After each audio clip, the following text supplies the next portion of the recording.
zagi daidai ne, mai yin azawan kai ma na ce daga shirme ne, amma kuma gayu ne na san wasu sun ce yawa ne, an kuma karya ne nemo 'yan matan zamani, an kuma fafa ne wannan aikin 'yan gayu ne, a tashi salon waka da amma wannan na mawaka ne, in dai gulma ce na gansa a can gefen layi, ba sa san kowa sai zagi ga sa kan layi, kai ku fito maganarsa a kan can rumfar da shayi, ga sabon launi,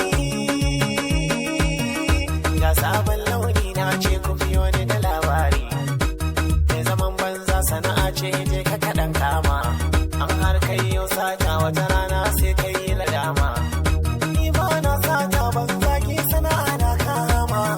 gashi san banza wannan sai ku ce min mai haɗama, idan kuma kyauta ce mai wadatar zuci zan kama,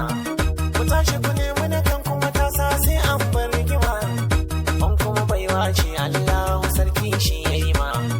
ba mai kwace ma da Allah shi ya baka, baiwa ce sana'a ma kun san dace ne, mai turin baro sana'a ce in dai kun gane, mai wankin mota sana'a ce shi ma na gane, mai tallan gwanjo sana'a ce shi ma na gane, mai dinki tela sana'a ce mai tarin launi, mai aski ma ba sana'a ce ni ma na gane,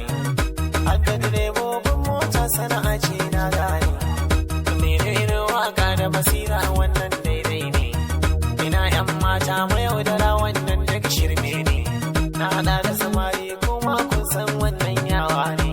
cuta da kuke wa 'yan mata wannan daga shirme ne, salon tafiyar 'yan mata tashi muje in kun gane,